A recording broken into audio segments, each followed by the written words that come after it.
Assalamualaikum warahmatullahi wabarakatuh.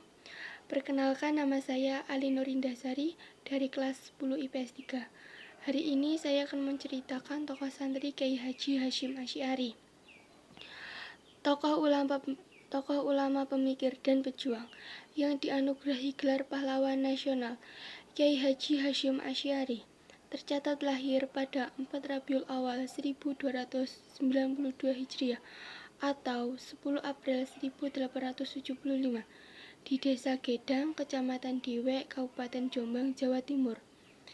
Beliau merupakan putra pasangan Kyai Asy'ari dan Nyai Halimah. Kyai Asy'ari, putra Kyai Usman yang pindah ke Keras, mendirikan dan mengasuh pesantren Keras yang terletak di selatan Jombang. Kyai Haji Hasyim Asy'ari sendiri merupakan anak ketiga dari 11 orang bersaudara. Dari garis keturunan ibu maupun ayahnya, Kyai Haji Hasyim Asy'ari memiliki garis genealogi dari Sultan Pajang yang terhubung dengan Maharaja Majapahit Brawijaya. Belajar sebagai santri kelana.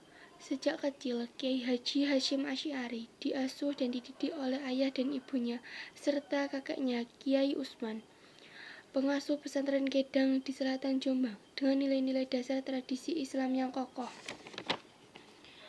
Sejak anak-anak, bakat kepemimpinan dan kecerdasan Kyai Haji Hasyim Asy'ari sudah tampak. Dalam usia 13 tahun, beliau sudah membantu ayahnya mengajar santri-santri yang lebih besar dari dirinya. Dalam usia 15 tahun, sekitar tahun 1309 Hijriah atau 1891 Masehi, Muhammad Hasyim mengawali belajar ke pondok-pondok pesantren yang masyhur di Jawa Timur.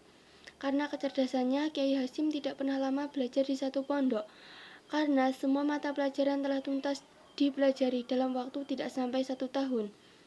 Beliau belajar di pondok pesantren yang pernah disinggahi untuk diserap ilmunya adalah Pondok Pesantren Wonorejo di Jombang, Wonokoyo di Probolinggo, Trenggilis di Surabaya, dan Langitan di Tuban, dan Kebangkalan di Madura, yang diasuh Kyai Muhammad Khalil bin Abdul Latif.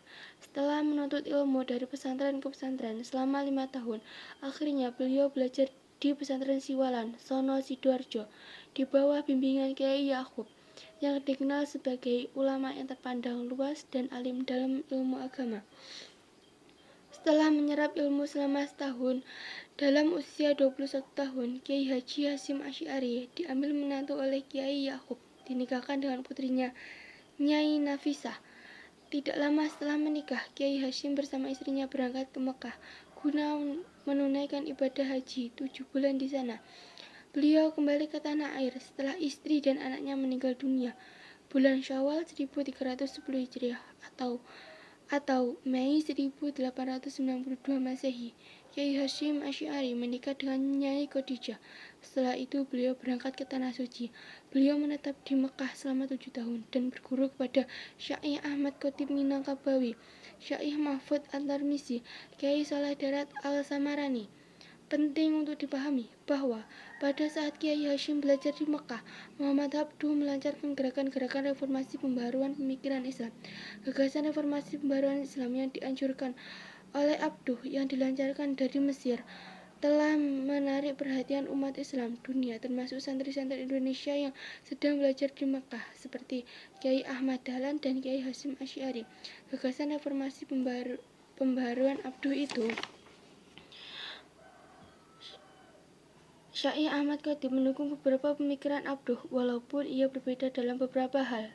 Beberapa santri Syaikh Ahmad Khatib ketika kembali ke Indonesia ada yang mengembangkan gagasan-gagasan Abduh itu. Di antaranya adalah Kyai Haji Ahmad Dahlan yang mendirikan organisasi Muhammadiyah tahun 1912. Sementara Kyai Hasyim yang sebenarnya menerima gagasan-gagasan Abduh untuk membangkitkan Islam, tetapi menolak pemikiran Abduh agar umat Islam melepas diri dari keterikatan mazhab. Mungkin itu saja yang bisa saya sampaikan. Kurang lebihnya mohon maaf. Wabillahi taufiq wal hidayah wal atfu minkum. Wassalamualaikum warahmatullahi wabarakatuh.